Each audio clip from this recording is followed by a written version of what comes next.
Welcome to Change Your POV Podcast Network. I am your host, Eddie Lazary. And I'm Bennett Tanton. Change Your POV Podcast and all its shows within its network are all working together to bring the best coaches, entrepreneurs, business leaders, and mentors in the industry to teach you guys how to crush it in life, love, wellness, and your transitions both at home and at work. Imagine having a mix of experienced mentors teaching you their expertise, packing decades of research, experience, education, testing, and tough lessons into a concise curriculum. We've created one of the premier veteran transitional podcasts available anywhere, and it's free. Now, this is the show we wished we had over a decade ago. Now, this show is about you, and we're here to help you become just as successful out of uniform as you were when you were in every area of your life. Make sure you stay up to date with everything going on here and get some free giveaways, ebooks, downloads, and exercises that will help you become more prepared in your post-military life by signing up for our newsletter at changeyourpov.com. And if you're new to the show but want to learn more about us and what we're teaching here at the Change Your POV Podcast Network, then you can head on over to changeyourpov.com/about us.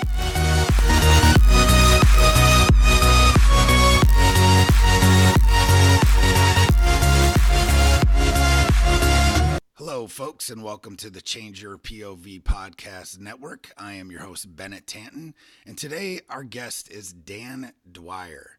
He is the founder of the Vet to Biz Life. Vet to Biz Life is dedicated to the boots to business advancement of veteran entrepreneurs through coaching, speaking, and his podcast of the same name.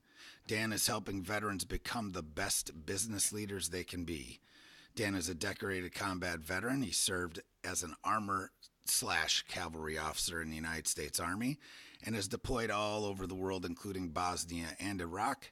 And in his last assignment, he had the pleasure of serving with Lieutenant General H.R. McMaster, our current national security advisor for the president. And welcome, Dan, to Change Your POV Podcast Network. Thanks for being here. Hey, thanks for having me, Bennett.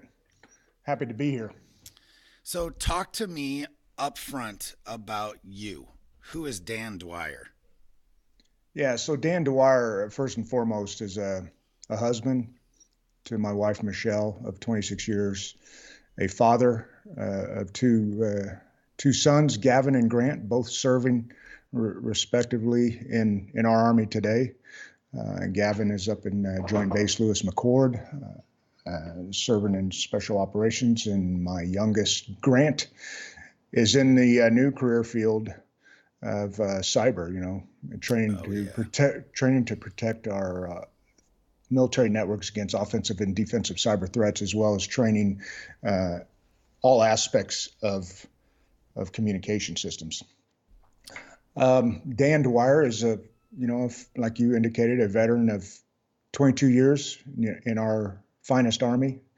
I'm passionate about fostering powerful conversations dedicated to the boots to business advancement of veteran entrepreneurs.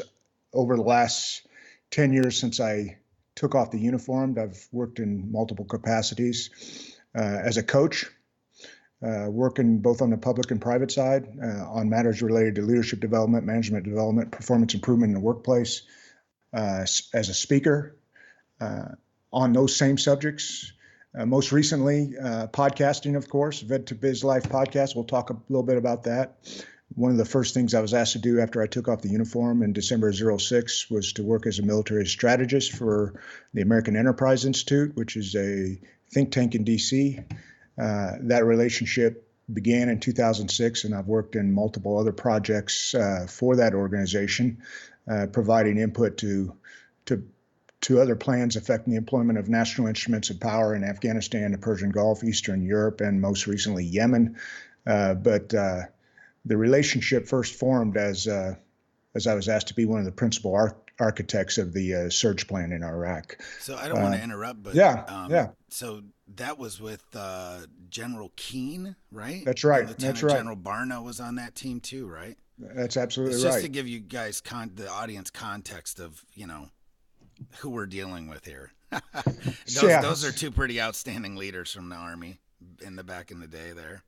Yeah, absolutely, and still today. So the way that worked out is obviously the 3rd Armored Cavalry Regiment had, under General McMaster's, then Colonel McMaster's leadership in 05, 06, conducted successful counterinsurgency area security operations in a place called Talifar.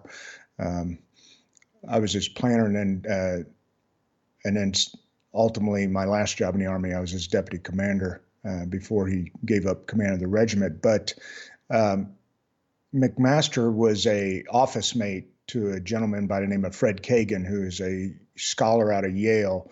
Never served in uniform, but probably should have. But he and McMaster, when McMaster was a young major, shared the same office up in West Point, teaching military history. At the time, McMaster was just out of Chapel Hills, finishing his noteworthy book, Dereliction of Duty, and he developed this relationship with Kagan. So years later, in 2006, Kagan approached McMaster and asked for an individual or individuals' names who could help write this plan. It's not that our uniformed military leaders didn't know what right looked like. It's just that at the time, the Secretary of Defense would not listen, and I'll call him out as Rumsfeld. So Keane, you mentioned, former Vice Chief of Staff of the Army, General Keane, sort of served as the recipient of our efforts. My role was sort of serve as the Chief of Staff. Really, I was sort of the Forrest Gump in the room of a bunch of intellects. Right. But I knew what successful counterinsurgency area security operations looked like, and I also had a very good appreciation for what the batting order was going to be moving forward in 07 in the event that we surged forces, right? AEI, if you know anything about AEI, President Ford worked there after his presidency. Newt Gingrich works there today. Paul Wolfowitz, former World Bank leader and Deputy Secretary of Defense to Rumsfeld, is there. So it's a think tank that has traditionally focused on social and public policy. So they do a lot of good work. Yeah. So needless to say, they didn't have anybody with recent relevant military experience, and that's where I came in, and I was happy to do so.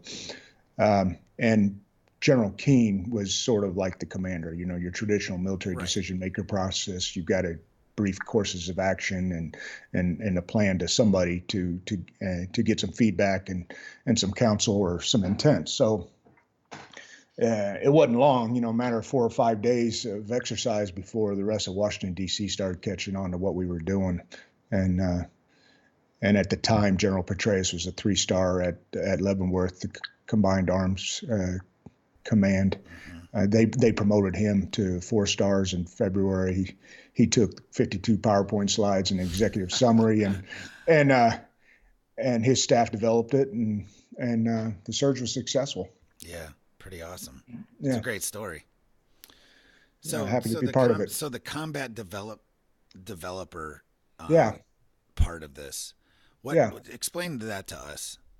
So one of the things that I was very intentional about after I took off the uniform in 06 was I wanted to continue to support the warfighter in some way.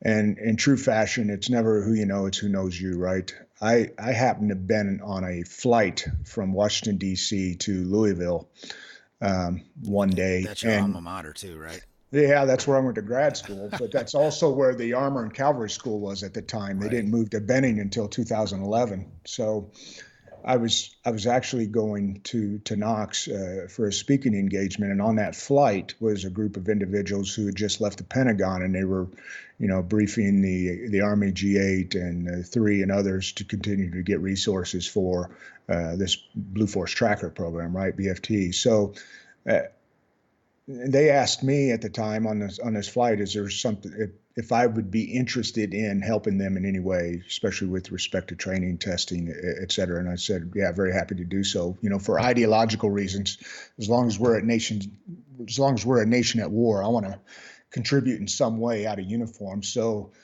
for the last 10 years, I've contributed as a senior program integrator and combat developer for the evolution of mission command systems for platform and headquarters or command post systems, principally responsible for all matters related to training development, software development, hardware development, network testing for what has now become a joint system.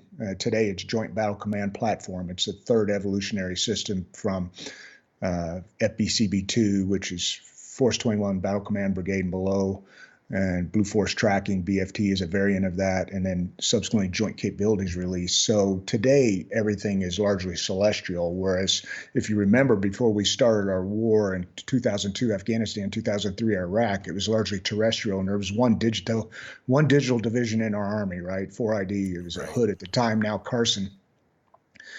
The operational need in Afghanistan and then Iraq was a non-line of sight celestial capability, right? So to give you an idea historically, when the 3rd Infantry Division pushed north into Baghdad in the spring of '03, there were only about 400 BFT systems, right? They were all installed on platforms in Kuwait, prior to pushing north to give a non-line of sight capability, a position location information capability, and to increase situational awareness.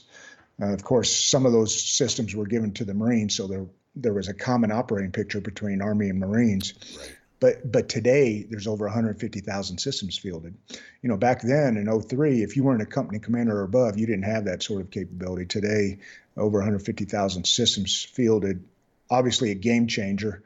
If we had that sort of technology in '93, there'd been no book or movie called Black Hawk Down, right? So, right, true. So as we strive every day to maintain capabilities to the warfighter and sustain them, that's one that certainly I don't see going away, because you haven't read about the enemy getting to a downed aircraft lately, right? No. And you don't read about fratricide from a standpoint of vehicle on vehicle in today's modern battle. Very rarely. Yeah. So and even more important, as we look at Eastern Europe and things that are developing in that area of the globe, we've got to be able to make sure that we are on top of position location information and our ability to communicate celestially. So that's what that's all about.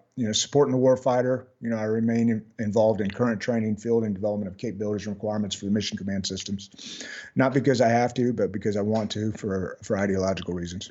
Right. Well, also any way that you can aid your sons probably as well. That's right. That's right. That's continue that mission and help. So that's right. Stuff. So transitioning into the how did you get into after you got out? Now you got out. When did you retire? 06, but I actually transitioned twice. Okay. So give us that story, because I'm a fellow 2-time transitioner, so I understand. Yeah, so I actually transitioned twice. I'm a fraternal twin. My brother is serving in his 34th year in the Navy and just pinned on captain. We were both raised by our aunt and uncle after our mother passed when we were 5 years old, realizing that they owed us nothing other than the roots and wings to fly that they gave us. We both joined the military as a means to the ends. He stayed in the Navy working through enlisted and officer ranks as a direct commission limited duty officer. I enlisted as a electronic warfare signal intelligence analyst and crypt analyst for 4 years in order to get money for college. Knowing where I wanted to go to school, I volunteered for a Korea assignment first to ensure that I spent my last years in that enlistment at Fort Campbell, Kentucky, home of the 101st Airborne Air Assault, and close to the school where I planned to go, which was Indiana University, right? So, and having knocked out 2 years of college during that 4-year enlistment at a time where you had to have your butt in a seat every night, right? And there were no online capabilities. There was no online. Right. I was only at Indiana University for 2 years, just long enough to knock out my military science 3 and 4 years of ROTC, get a degree in English and criminal justice, double major, and then return to active duty in my branch of choice, which was Armor Cavalry. My plan was the second time was always to transition at the 20-year mark and ended up staying for 22 years because, we stayed because of the leaders that we have. And at the time it was now Lieutenant General H.R. McMaster. And there's still a war going on, right? So I wanted to serve my last 2 years in the regiment and leave on a great note. So I always defined success in the military as not the rank or position I attained, but leaving with what I came in with, right? And this decision was critical at a time where I was spending years at a time away from my wife and 2 impressionable young men who are now serving in our Army in their own right today. So like most, I wasn't quite sure what I was going to do after I transitioned, but I knew that I wanted to continue to shape lives and contribute to our warfighters. So, with the 2 pillars of clarity and competence, I remain confident to do whatever I wanted to do, and I've been able to do so. Fantastic. So how has that gone now to, how did you get into the coaching, speaking space? Because now obviously we've got the podcast too, but you were doing coaching and speaking prior to that. So So I'm a firm believer that you should follow your passion in life as early on in life as possible. We talked about the University of Louisville earlier. My graduate degree was in just that: leadership and organization development, training development, human resource development. In fact, I was the outstanding graduate student while teaching captains at Knox for that program in 2001. But following passion, my 2 passions in life is leadership and golf. And we can talk a little bit about how I'm changing that golf strategy a little bit, but and tying those 2 together. But we sometimes lose sight of the fact that if you serve in the military, no matter how many years, you end up working in probably the best leadership laboratory out there, right? Nowhere else will you find a better representative sample of our society than you will in the military. And that's probably why our veteran entrepreneurs do so well. I'll never question their energy, drive, and initiative.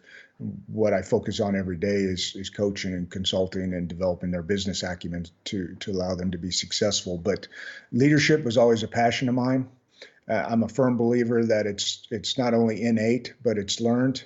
And I think the very best way to learn leadership is to watch leaders in their natural habitat and determine those things that you want to copy or emulate and those things that you absolutely want to discard and never do. So I think, especially today, our young adults want to be great leaders. In many instances, they just don't know how.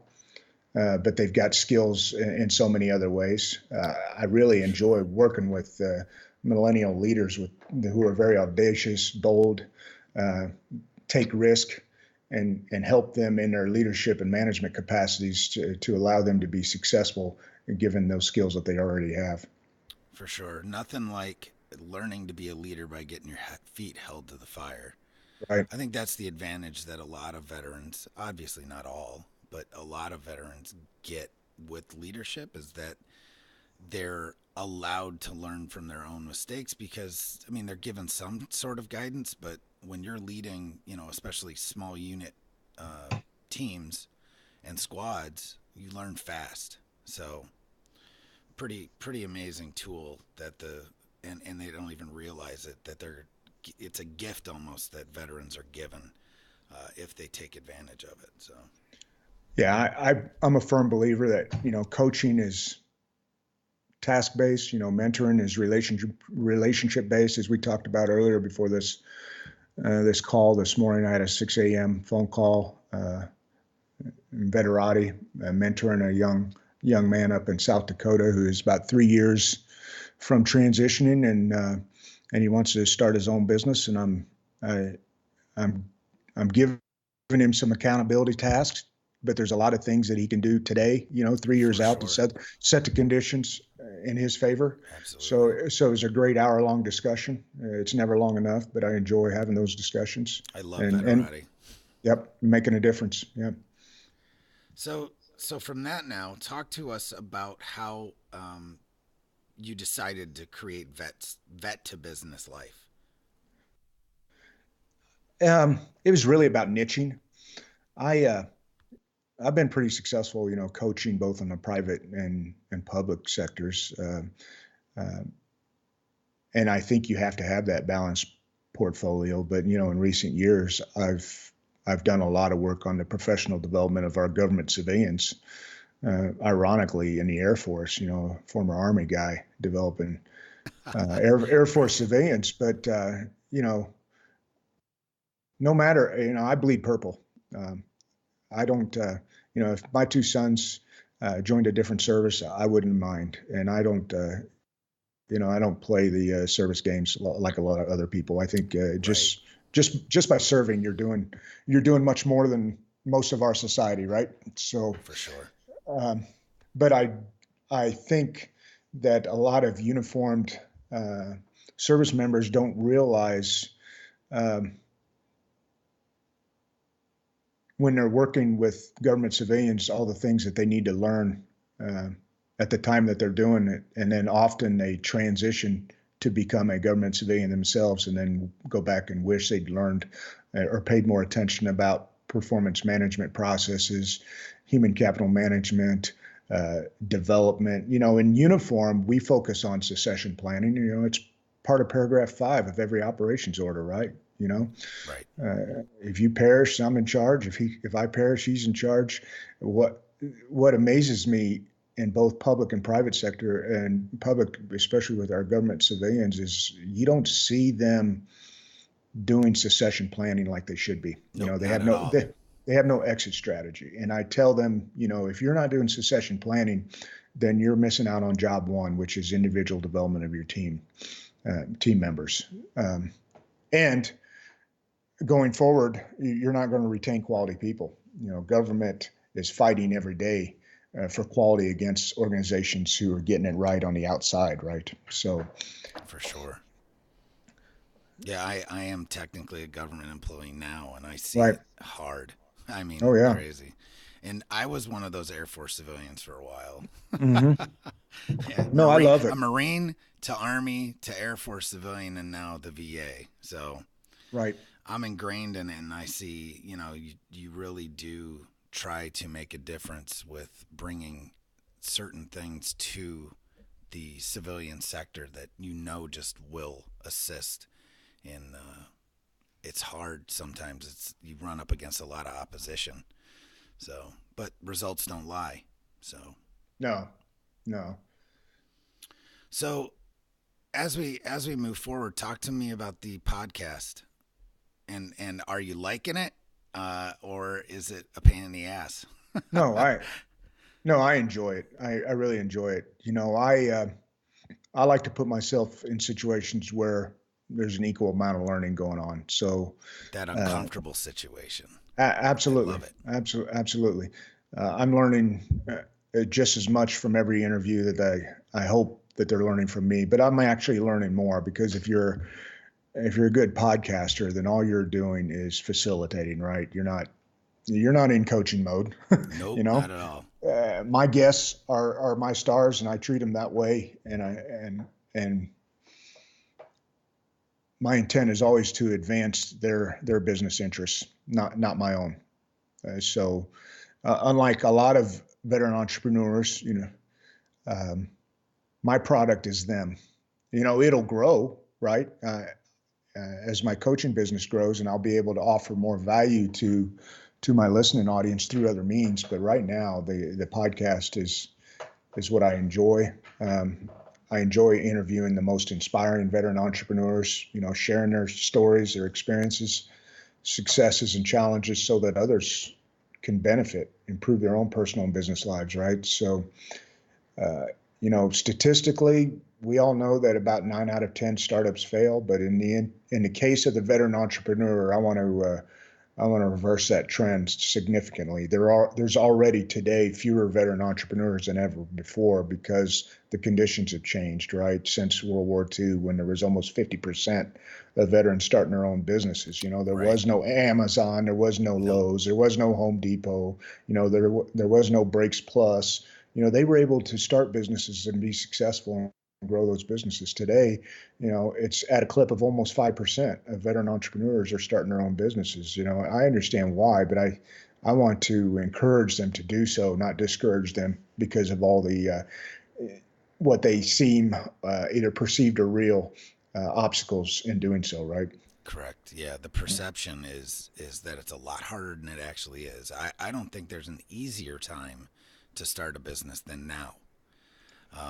I think, but part of it is it's what, also it's that digital space. A lot of guys don't necessarily want to get into it, or they're uncomfortable in it.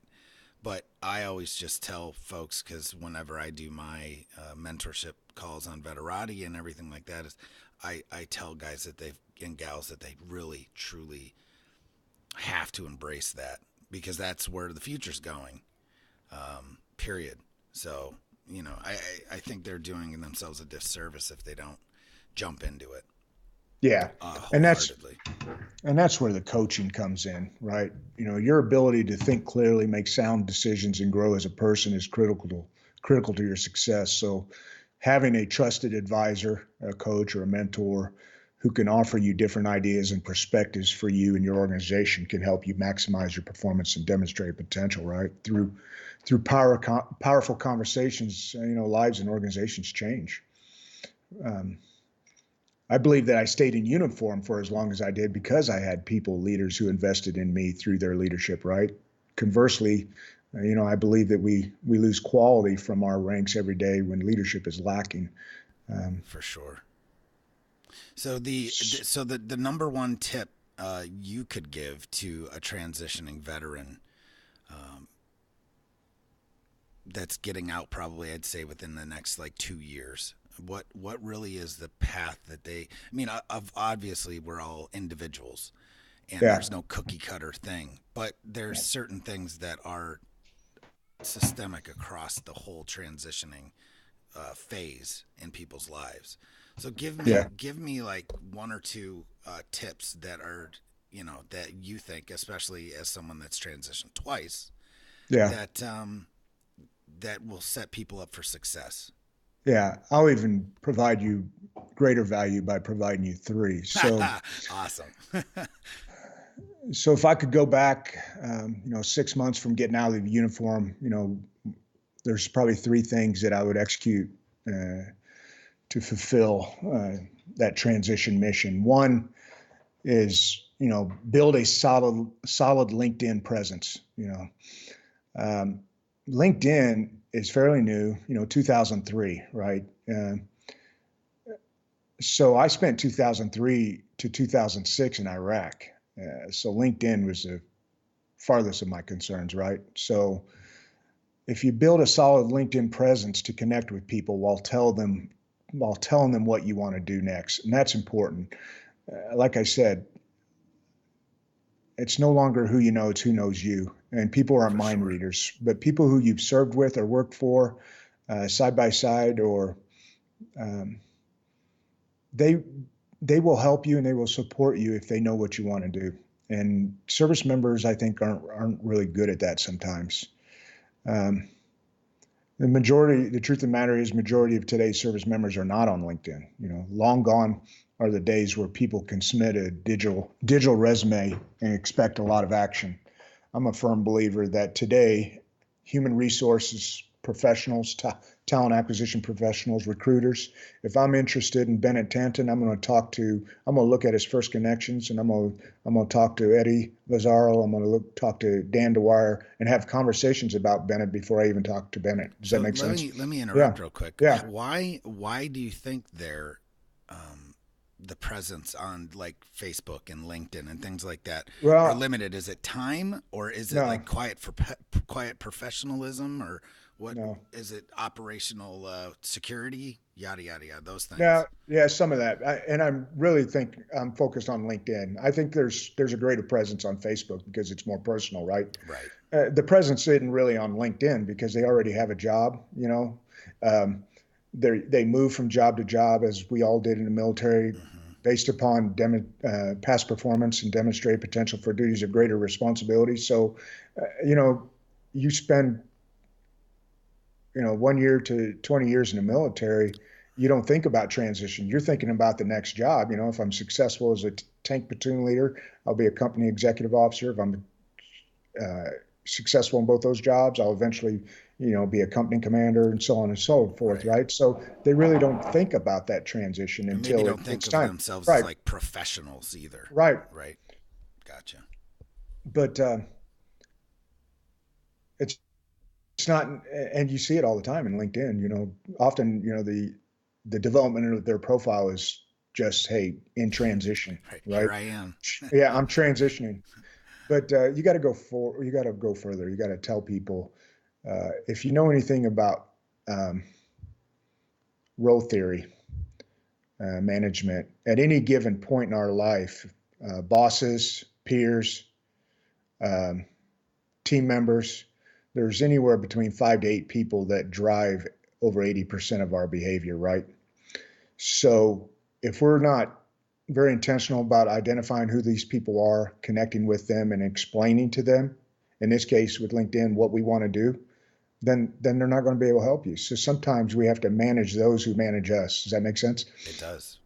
So the second thing is be a realist in that your first opportunity out of uniform may not be the be all end all job, right? If you've not saved money or have the benefit of a retirement paycheck, you may have to start out in an entry level position or take a job that serves as a bridging opportunity to doing what you really want to do. Because what was Uh, the statistic this last year came out from the Institute of Veterans and Military Families? I think it's the first. It's 60, somewhere around 60 or 65% of all transit or first veterans getting out. They're within the first 2 years quit their initial jobs and yeah, move and change. So 65%. So and that's because they can. And I will tell you that's just society today. Long gone are the days where people join an organization plan on staying there 20 or 30 years. If we don't onboard them properly, develop them properly, value them, foster a culture of recognition, we're not going to retain quality people. You never will, and that's probably the case. I mean, these veterans, transitioned into jobs. Their expectations are to be equal to or better than their last job in the service, which sometimes you never attain that. Um, and they move on. They vote with their feet, much like yep, they did when they correct. transitioned. Right. The third thing, just have a plan. If it's using your education benefits and going to school, then that's pretty well defined. Transitioning out of the military and becoming a full-time student, as a you'll find that you're a better manager of time. You're going to have more time than you know what to do with. At least I did. I mean, Right. Yes, I would if concur. if you can, keep working and building experiences to separate you from everyone else that's going to school today. I encourage all our young adults to do that because a lot of these kids are getting great degrees from great institutions and they're moving home, and and I'm sure they're moving home in welcoming arms, but society is wanting experience today as the separator between you and I in competing for the same job. So I encourage people if they can continue to work through school, then do so. But transitioning out of the military and becoming a full-time student, I found that I had more time than I knew what to do with. Now, to And caveat on then, that, what is yeah, your opinion on the importance of school? it depends on uh, the industry. Well, I believe learning's lifelong. I don't think you ever stop learning. It's just how you learn, right? I encourage people to go to school to not only benefit themselves, but also, especially in the case of veterans, take your experiences and your war stories and help other people, in their own development. When I went through grad school, I'd already been in the Army or worked for probably 6 years, right? Right. And with grad school being more group oriented, I was able to give back and contribute to that environment much more than somebody who just transitioned from undergrad to grad school and never had any work experience. Just an invaluable growth Right. experience. Yeah. Yeah. And I'm all about always trying to help and shape the development of others along with myself, because I think it's equally beneficial. The other part of this, just have a plan though, is if you're not going to school, have a plan that involves something other than moving back home and sitting on the couch, right? I always told my officers and non-commissioned officers that whether our teammates serve a 1-year enlistment or 20 years in uniform, we have a responsibility to give back to society, decent citizens, right? So I would personally, as a leader, always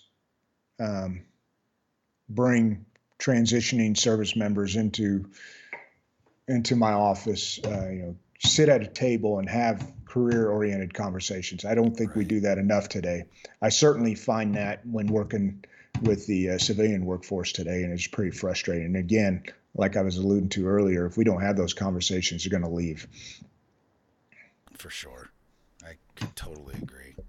Does that make sense? Yeah, absolutely. So where do we see Dan going from here?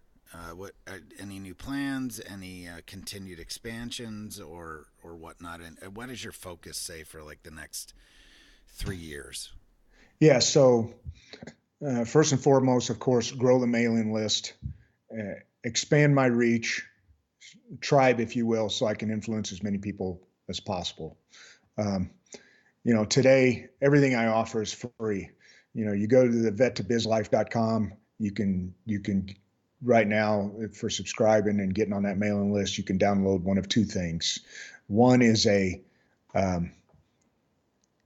downloadable PDF called the Veteran Entrepreneur Toolbox, and it's full of over 350 essential resources chock full of them. Yeah, it's a great resource. Yeah, I've got a copy actually printed out, so pretty cool. Well, I would tell you, don't waste your paper because I'm constantly updating it. In fact, one of the questions I ask every interview guest is, give the veteran entrepreneur audience a resource that you recommend works well. And I'm going to start, we're up to 16 episodes. I'm going to create a separate part of that PDF of recommended resources from each one of my most inspiring veteran entrepreneur guests. So happy to do so. So that's one thing, a downloadable PDF where each resource is hyperlinked, for your quick access to improve your personal and business life. The other is a social media strategy checklist. I'm growing with everybody else when it comes to use of social media. Right. So, but what that downloadable checklist does is it gives you over 100 proven checks to maximize your social presence along the spectrum of social media outlets. Very happy to do so. So those are two free things, and that's to bring people to the podcast, bring people to the site, and then of course, coaching and consulting and speaking are opportunities where I continue to bring in money, right? And I'm gonna throw up more resources as we go. Right now, I'm working on a business plan startup checklist. A lot of veterans want to start their own businesses, but like we established early on in the conversation, they have plenty of energy, drive, and initiative. They just have to learn what business is and what business acumen is. I mean, one of the most successful veteran entrepreneurs today is Daniel Alaric, right, of Grunt Style. Right. Interviewed him. He will tell everybody, admittedly, that when he decided to go off on his own and start a business, he had to Google business. the word business in He Google. didn't have a business plan. Right. And that's Right. that's fine. That's fine. And that's where that energy, drive, and initiative and persistence and networking and relationship building enables success, right? But I also know that not everybody has that, right? So For sure. if we can close those business acumen gaps to make people successful, that's absolutely what I want to do. It's those little things for sure. It's That's just right. those little tiny things. So tell us where we can find you. Give us your links and everything. And we'll Yeah. obviously put them up in the show notes and whatnot, but it's always good to hear them. Yeah, of course, Vet to Biz Life is dedicated to the boots to business advancement of today's veteran entrepreneurs. I'm personally dedicated to, at least in the case of our veteran entrepreneurs, reversing that trend of 9 out of 10 startups failing, as I've already indicated. I'm also dedicated in growing the number, which today is less than 5% of veterans who start their own business ventures. I do this through my coaching in areas of leadership development, performance improvement, and business acumen development. I also do this through the Vet to Biz Life podcast, where I interview the most inspiring veteran entrepreneurs, share their stories, experience successes and challenges to improve personal and business lives. You can hear them on iTunes, Google Play Music, and Stitcher. Now, to connect with me, my email is dan@vettobizlife.com. My website, of course, is vettobizlife.com. Encourage you to come and download some of those free resources. And there's going to be more to follow because I'm all about free. Right. And that's where I create and provide the best value to our veteran entrepreneurs. Of course, the podcast, I mentioned iTunes and Google Play Music. You can also find the podcast on my website. And most importantly, look through and find the podcasts in the past that might interest you. There's some great ones out there. And that's vettobizlife.com/podcast. Facebook, we have a closed group and I have an open page, but I would encourage you to maximize your value by joining our closed group. And that's facebook.com/vettobizlife. Instagram and Twitter, it's simply Dan Dwyer _. I spell DANDWYER _ on both Instagram and Twitter. And then LinkedIn, I'm on LinkedIn as well. So those are, Facebook, Instagram, Twitter, LinkedIn are my primary social media outlets. Right. And I'm happy to, as you well know, network and communicate with everybody. For sure. So Dan, I just want to personally thank you for your passion, your commitment to the veteran community, veteran entrepreneurs, and everybody. It's leadership from people like you that helps guys like me and others and guys in our listenership and everyone that you're helping, that really inspires folks to just be like, hey, I can do this. So I want to thank you personally for that. It's very inspirational because you see a lot of talk, but you don't see as much doing. Right. And you're definitely doing it. So I want to personally thank you for that and for the inspiration that you give people on a daily basis. No, I appreciate it. Early on, I talked about niching down. I think a lot of organizations and people have the transitioning part covered, and they've covered it pretty well. So I certainly didn't want to go into that, but I certainly want to focus on the veteran entrepreneurs. Now that's part of transitioning, right? So I am sort of helping them in a different way, but I look at entrepreneurship as, an opportunity to allow us to transition from being on America's ultimate team to the ultimate team sport if you do it right. So for sure. Very happy to be on your show today. I appreciate those kind words, and I look forward to reconnecting with you again in Dallas and keeping this long-standing relationship going. For sure. So we appreciate you coming on, and I can't thank you enough. And we'll be in touch, and we'll talk soon. Great. Thank you. All right, Dan. Well, that's it, folks, for another episode of the Change Your POV Podcast Network. I am your host, Bennett, again, and today was a great conversation. Check us out on Facebook, Twitter, and on LinkedIn and all of our other pages. I appreciate your listenership.